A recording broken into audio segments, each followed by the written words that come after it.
Good morning, everyone. Good morning. Let's go ahead and stand together this morning as we look to sing our first song, All in All. I want to, as you're preparing, I do want to thank you on behalf of the church for, I want to thank the Mills for opening up their home to us and the pond. And we had a great week last week, a good Sunday. And if you happened to come to church and no one was here, we were all out at the Mills. So, but we had a good time, and thank you, Gary and Mary Ann, for opening up your home for us. And I also want to thank all those, Norma and the others, that helped to put on a good meal for us. Okay. You are my strength when I am weak. You are my all in all.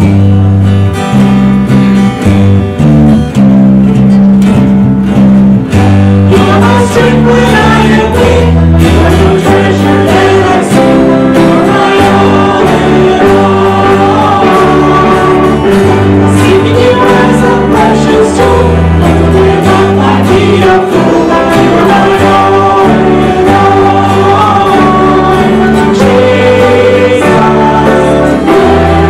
of God, worthy is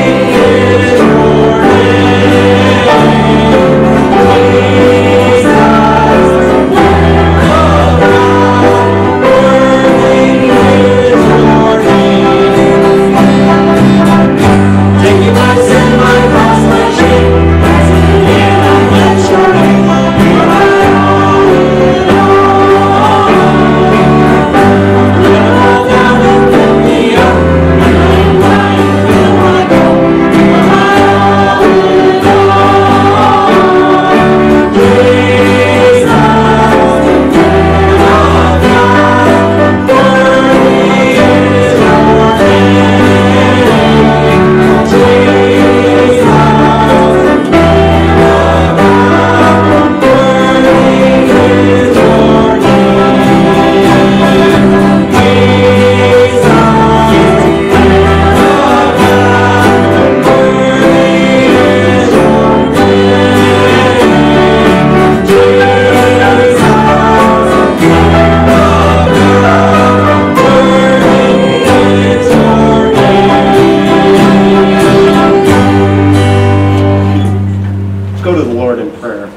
Father, once again, we just rejoice, Lord, in knowing that we have a God that, regardless of what's going on in our world today, as difficult as things may be, we know, Lord, that you are still in charge of this earth, and you still have the master plan in place. And Father, when we get discouraged, I pray that you'll strengthen us. When we struggle, I pray that you'll help us to remember that you are indeed our all in all if we put our life in your care.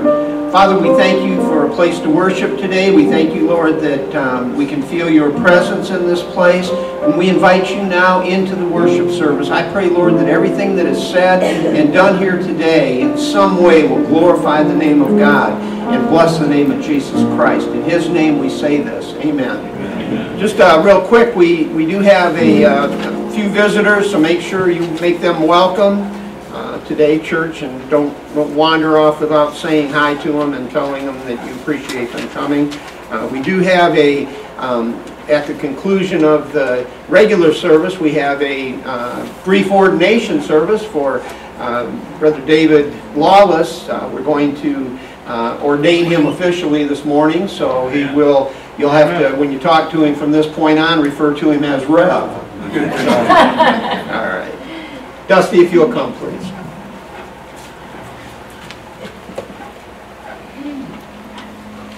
Good morning. Good morning. Teach me, O Lord, the way of your statutes, and I shall keep it unto the end. We will learn your word, and we will be obedient to your instructions. Give me understanding, and I shall keep your law. Yes, I shall observe it with my whole heart. All understanding comes from you, Lord. Help us to know and obey your word. Make me to go in the path of your commandments, for therein do I delight. Lead us in the truth of your word, and we will rejoice in it. Incline my heart unto your testimonies, and not to covenants. Help us, Lord, to desire the goodness of your ways, and not to follow after temptations. Turn away my eyes from beholding vanity, and quicken me in your ways. Give us the strength to avoid all sin and instruct us in your ways. Establish your word unto your servant, who is devoted to reverence you. Place your word in our hearts, O Lord. We will revere you and declare your holiness. Turn away my reproach, which I fear, for your judgments are good. You are a just God, and we will trust you to judge us righteously. Behold, I have longed after your precepts. Quicken me in your righteousness. Your ways are right and fair. We place our confidence in you For every part of our lives. Amen. Amen. God of wonders.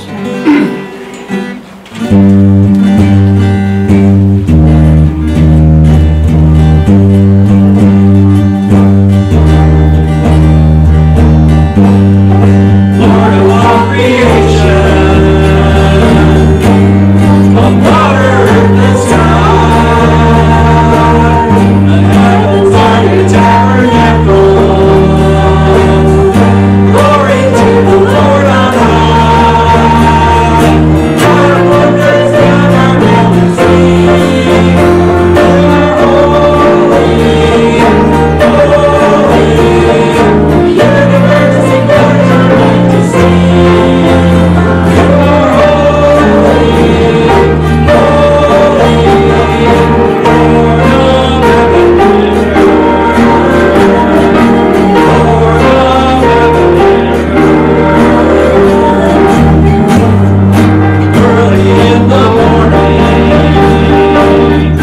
I will celebrate the light. And I stumble through the darkness. God of wonder in my life. God of wonder, God our majesty. You are holy, holy. The universe declares your majesty. You are holy, holy.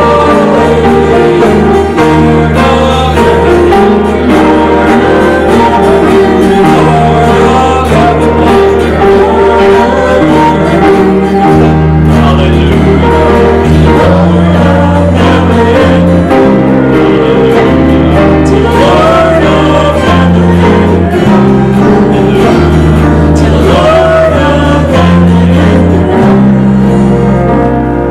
precious Lord, reveal your heart to me. Father, holy, holy. The universe declares your majesty.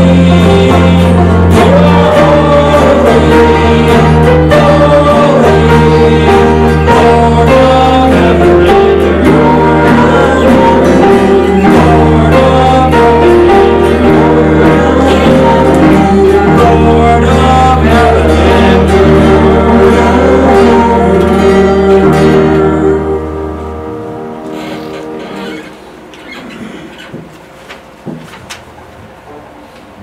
Step by step. Oh God, you are my God, and I will praise you. Oh God, you are my God, and I will praise you. I will sing you in the morning, and I will learn to walk in your way. And step by step, you lead me, and I will follow you all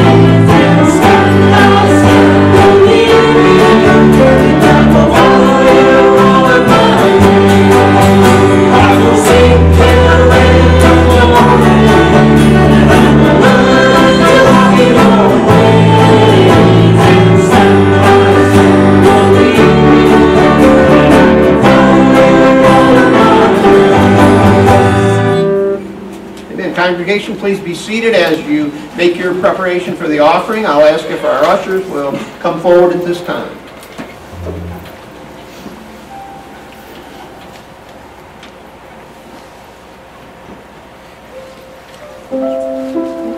Brother Ken, would you ask our offertory prayer, please?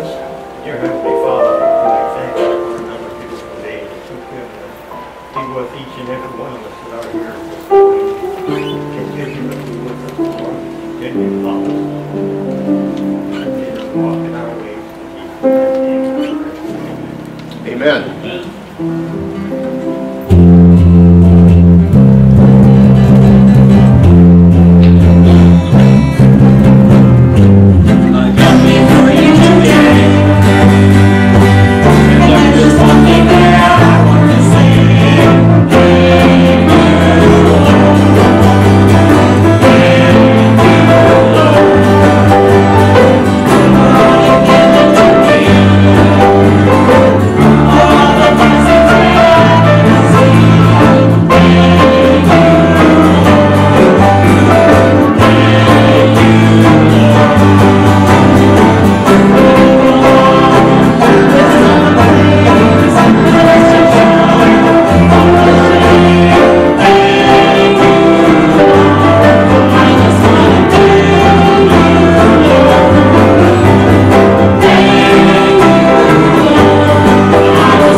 Our great God will allow you to be seated, but sing out on this song. This is a wonderful song of the church.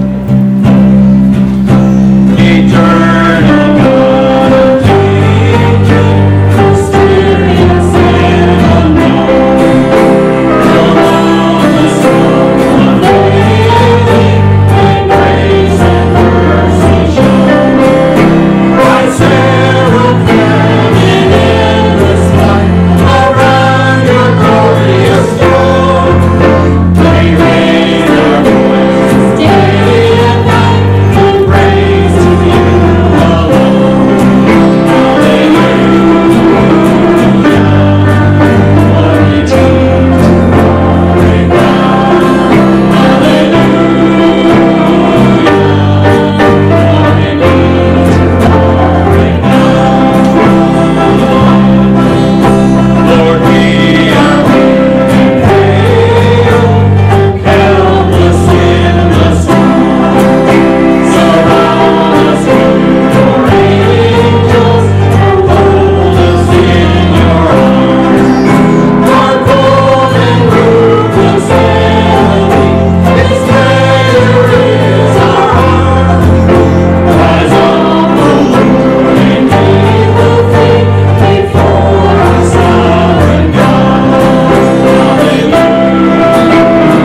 you're able to, would you stand on this last song? Holy is the Lord, our God Almighty.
Congregation, please be seated.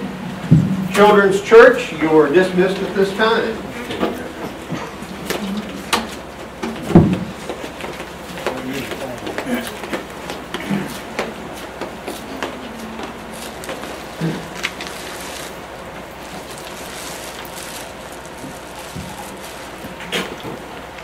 All right. Exciting day today. I'm looking forward to our ordination of Brother David, and looking forward to hopefully this will begin to open some new doors for him. He'll have a history as far as with us as a church, and looking forward to that. But before we do, let's take a look at the Old Testament. If you have your Bible with you, if you don't, there should be one in the pew directly in front of you. But we're going to be in the book of Isaiah today, chapter 11. The prophet of God is proclaiming a time when the Lord Jesus Christ will come and he will reign as supreme on earth. When that day comes, there will be several things that take place, and let's go ahead and take a look at some of these things, beginning in chapter 11 of the book of Isaiah. That's in the Old Testament for you that don't read a whole lot. Chapter 11.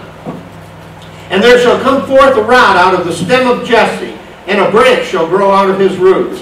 And the Spirit of the Lord shall rest upon him, the Spirit of wisdom and understanding, the Spirit of counsel and might, the Spirit of knowledge and of the fear of the Lord, and shall make him of quick understanding in the fear of the Lord. And he shall not judge after the sight of his eyes, neither reprove after the hearing of his ears, but with righteousness shall he judge the poor, and reprove with equity for the meek of the earth. And he shall smite the earth with the rod of his mouth, and with the breath of his lips shall he slay the wicked.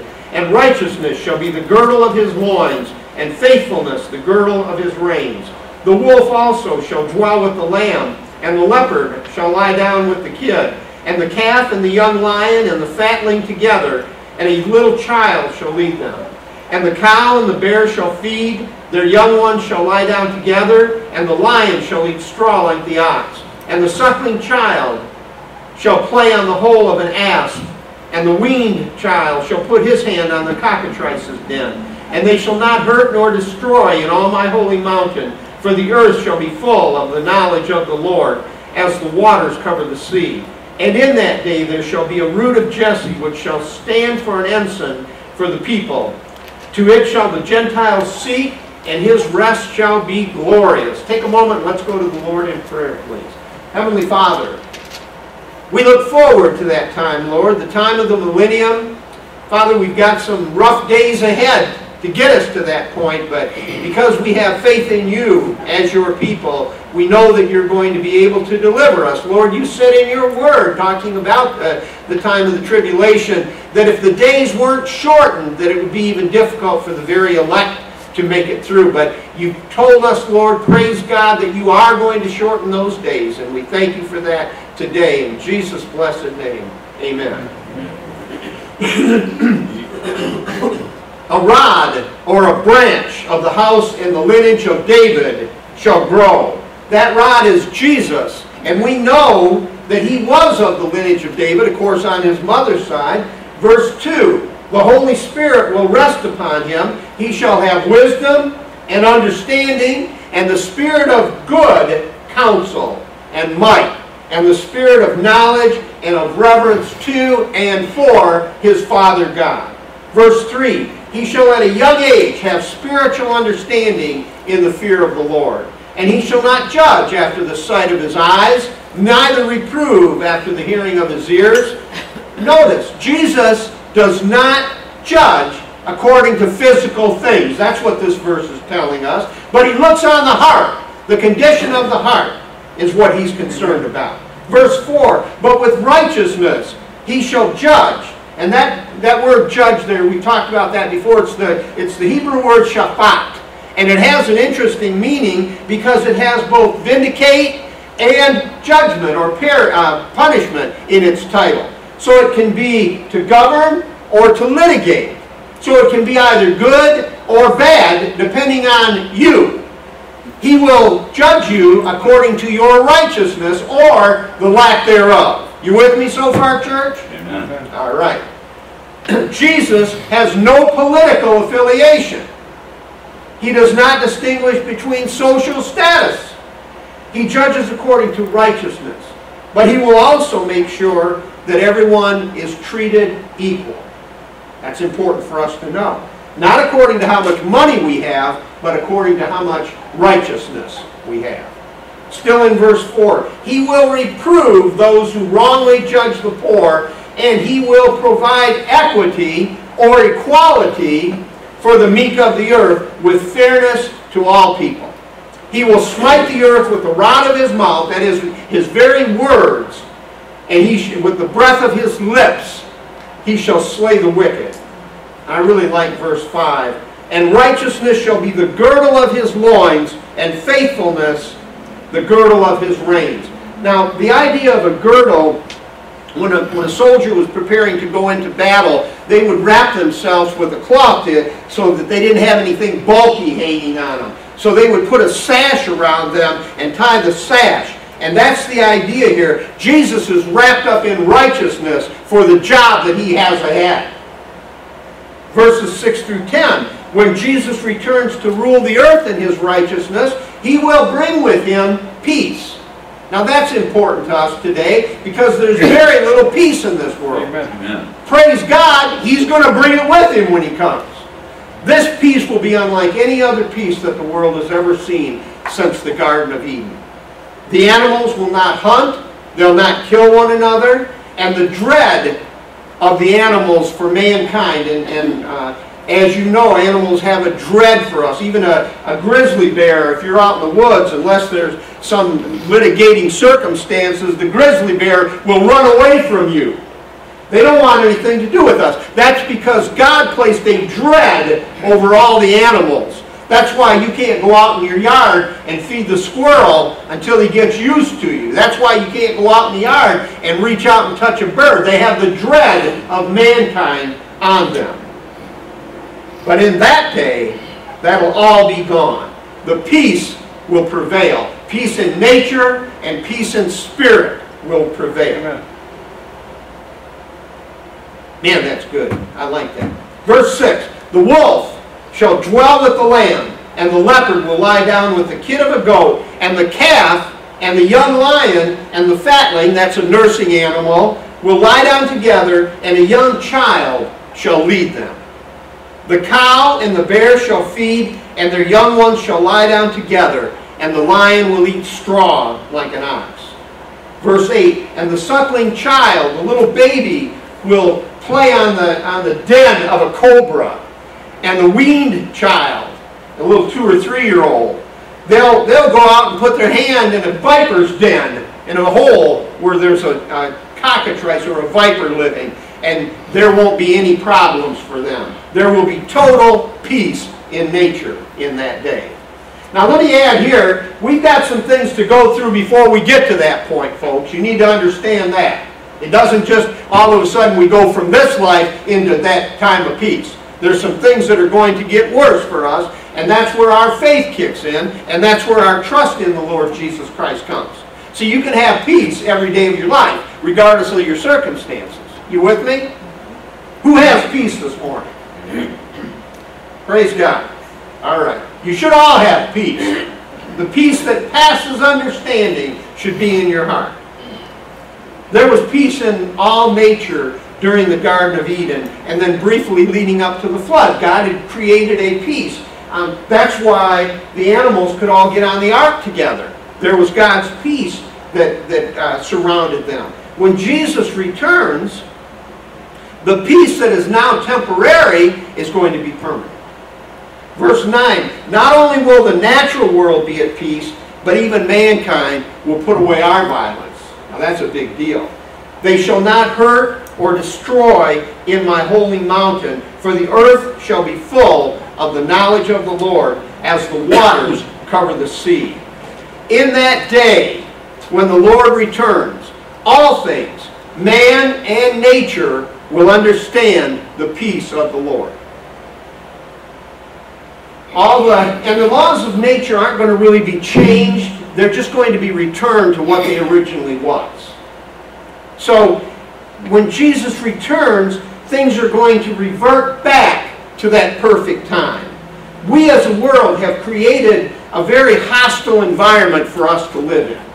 We've made it difficult. There are many wars going on at any time in the world. When many years ago, before we found ourselves at odds with most of our world, I had read somewhere that there was an average of 30 wars going on at any given time in the world. And many regions around the earth, people have never had sustained peace. It's never been there. In many African nations, and of course now in the Middle East, war is simply a fact of life. It's just what they deal with. And although right now here in America we're not being bombed or occupied, unless you count illegal aliens, war is still a very real part of life. We are at war, and it's sad because many people in the United States don't realize we're at war. All you've got to do is listen to the rhetoric of the authorities in Iran to see that we're at war. And it's not going to get better, it's going to continue to get worse. But during the millennial reign of Jesus Christ, when we get there, there will be no more war, no conflict, no argument, just peace and justice and equality for all people. Is that good? Amen. The wicked, verse 4, will be judged according to his righteousness and his holiness, not our righteousness and not our holiness, but praise God, Jesus' righteousness. Sin and wickedness will be annihilated in that day, and even nature will be at peace. Jesus brings with him universal peace, because it's part of his nature. You remember when he was in the boat with the disciples, and the waves were rocking and shaking the boat, and it was filling up with water, and the disciples were panicking, and they woke him up and said, "Lord, don't you care? We're going to drown here." And Jesus got up and said, "You of little faith." And he turned to the sea, and he said, "Peace, be still," and peace came just like that. That's the universal peace that Jesus brings with him, folks. When he's present, wickedness and sin cannot survive. They have to go. Those that are wicked, verse 4, will he smite with the breath of his lips. He will simply say the word, and all wickedness will be gone. In verse 10, in that day, that is during the millennium, there will be Christ, who stands for an ensign or a standard. Jesus will be the standard that all things are compared to. That will determine righteousness and holiness. We won't need traffic cops, and we won't need the Supreme Court to tell us what the laws say. Amen. Jesus will give and interpret the law, again, based on one thing, and that's his righteousness. This standard of righteousness will draw the Gentile nations. We'll be drawn to him. In the last days, when Jesus prepares to return, the people of earth will find themselves in one of two groups. You're going to be in one of two groups. We'll either find ourselves in alignment with the righteousness of Jesus Christ, or we'll find ourselves in opposition to the righteousness of Jesus Christ. Let me tell you something this morning, folks. There are no fence straddlers in the millennium. Amen. There are no middle-of-the-roaders in the millennium. We're either in the kingdom or we're out of the kingdom in that day. We will either come to him for a spiritual cleansing, and this cleansing isn't a matter of turning a blind eye to sin. This is a genuine forgiveness after repentance and restoration follows on his behalf as you and I surrender our will to his will. Or we have the option of continuing to harden our hearts and rebelling against the Lord. All that choose to do so, however, will be judged according to their deeds and according to the pride that kept them from repenting and receiving him as Savior and Lord. One day, he's coming, oh glorious day. We must be ready because time is running out, folks. It's running out quickly. And I know you've heard it before, but it's I believe, more relevant today than ever before. The time is very near, and we need to get this ready in the natural world as well as in our spiritual world. When Jesus comes again, it will be in holiness and righteousness. So let me ask you, will you be ready to welcome him? Because that's a big question. Being ready doesn't mean that we just say to ourselves, well, I'm ready to go, I'm ready to be raptured, I've sat in the pew for 60 years now and I'm ready to go.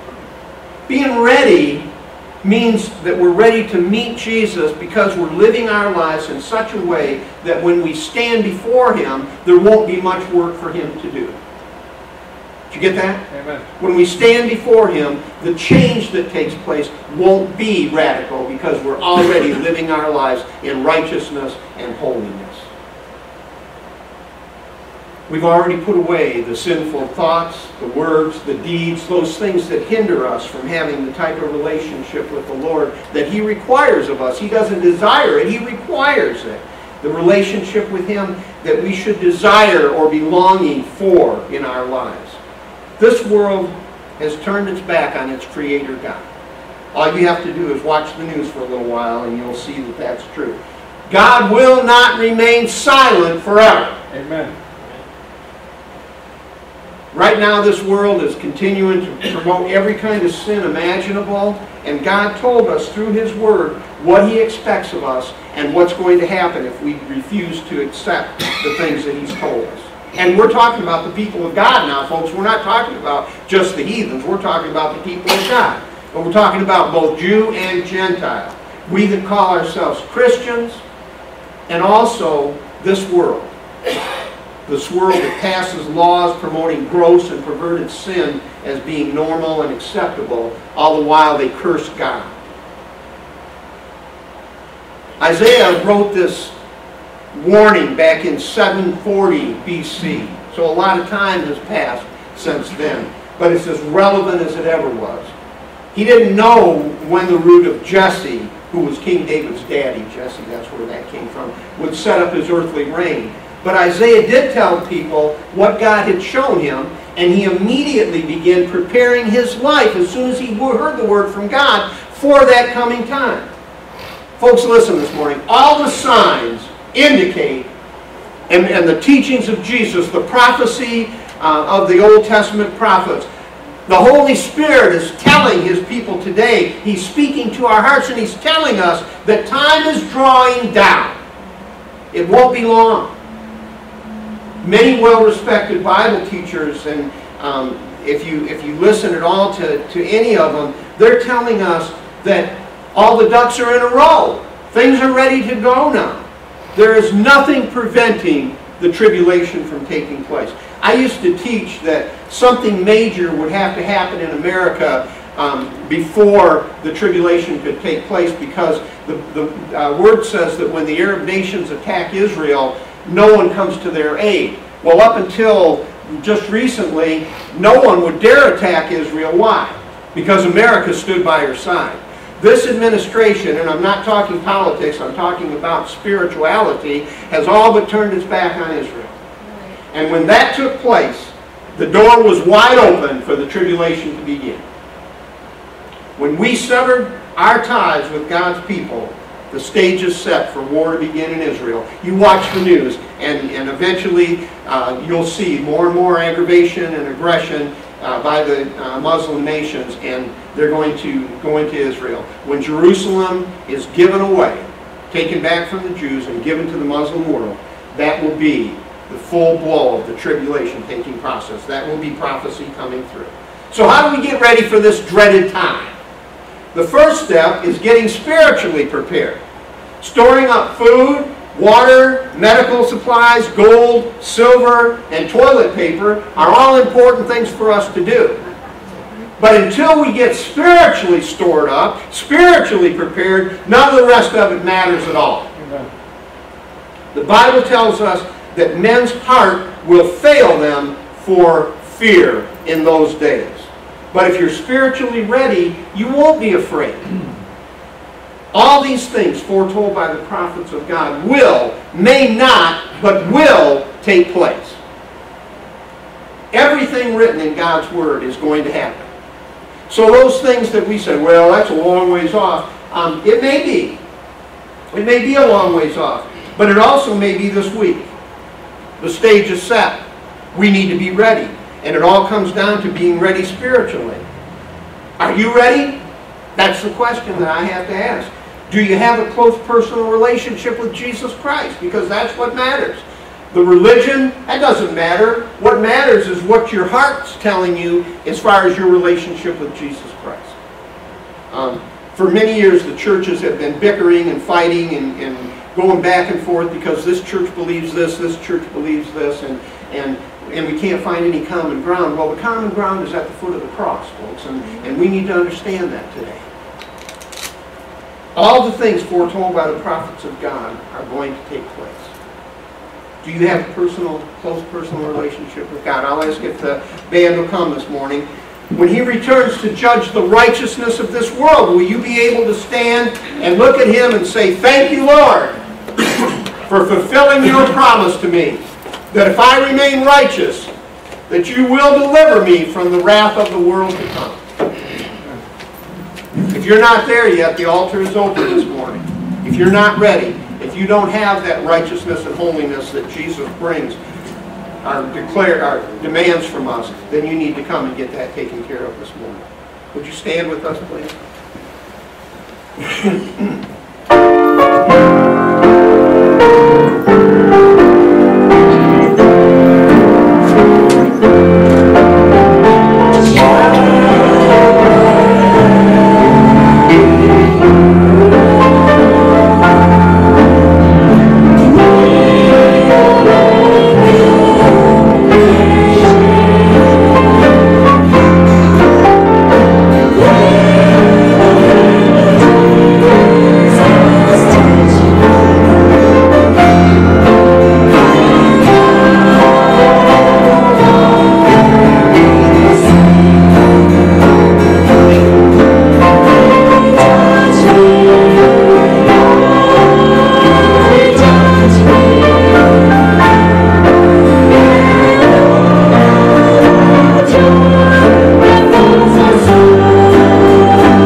like you to grab a chair and come on up in the hot seat here. Bring a chair with you, or you can face me for the first part, and then when we ask the church to come and lay hands on you, I'll bring the chair around.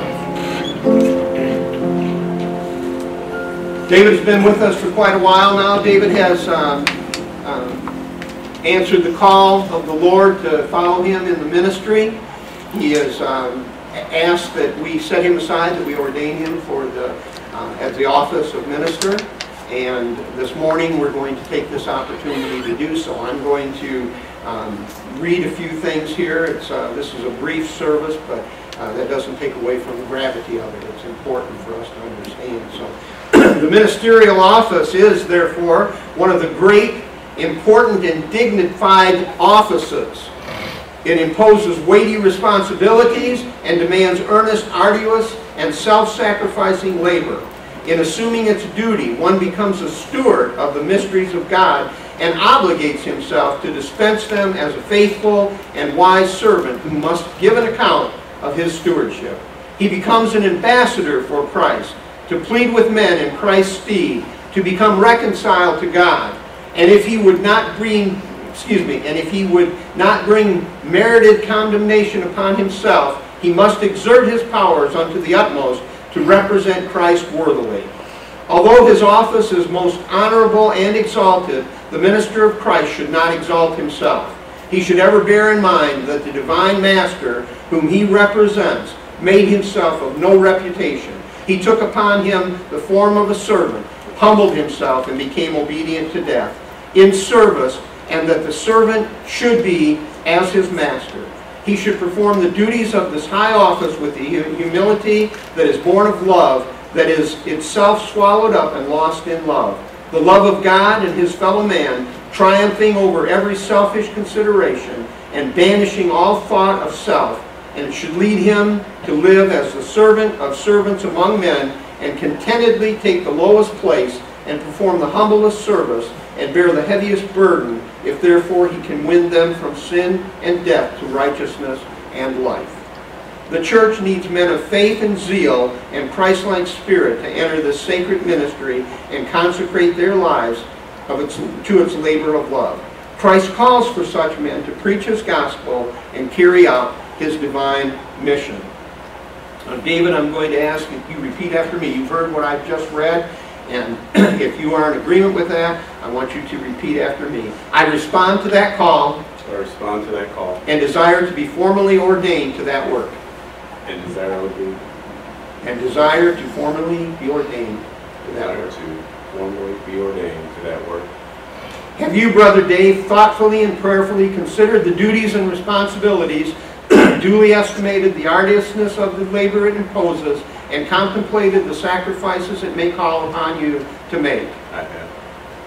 Are you moved to become a minister of the gospel by no worldly ambition and no desire for earthly gain, but solely by the love of God and your fellow man and the wish to glorify him and save them? I do. Okay. Will you solemnly promise that to the utmost of your ability you will faithfully perform the duties of the ministerial office, that in and out of the pulpit, by both word and deed, you will earnestly endeavor to show forth the praises of him who hath called you out of darkness into his marvelous light, that you will conform both your preaching and your life to the gospel of Christ as revealed in God's holy word, and that you will extend the kingdom of Christ to the salvation of men and the glory of God? I will. You, the members of this church, have heard the profession of faith and his desire to follow the Lord. I will ask if you are in agreement that you will say, "We have and we do." Yeah, and we do.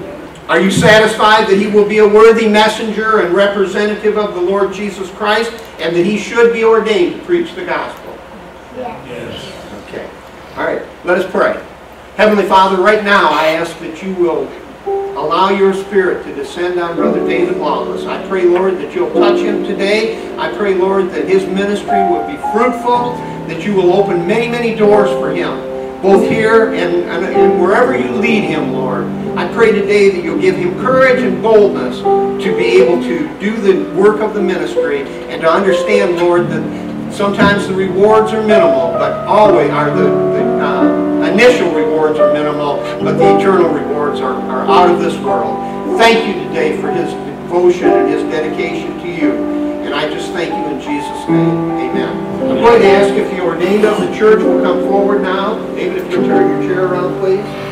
Ask everyone that the elders of the church you follow, the ordained come first, and those the elders, you're the ones that pray regularly. You come too.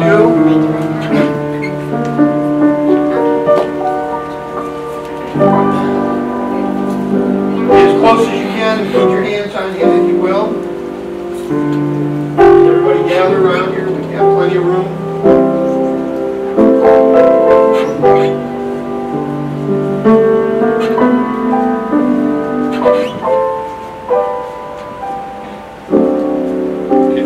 Lay your hand on the person in front of you.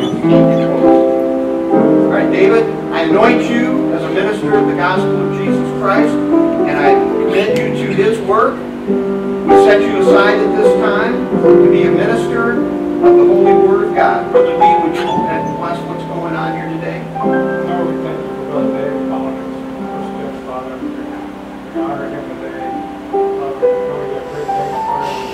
Thank you for accepting the call, Father. Amen. God bless you.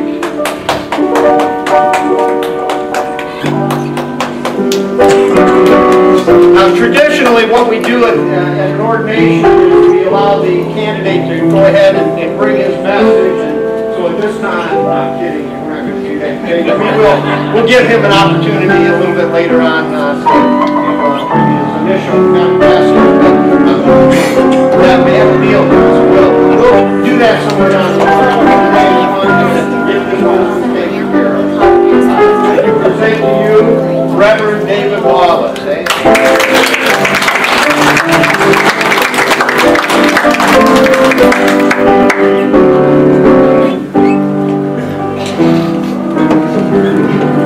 Okay, let's all stand together.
Some wonderful day, we're going to do that. We're all going to fly away. Praise God.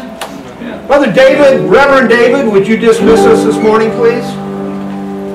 Dear Father, we thank you for the opportunity to come into your house and worship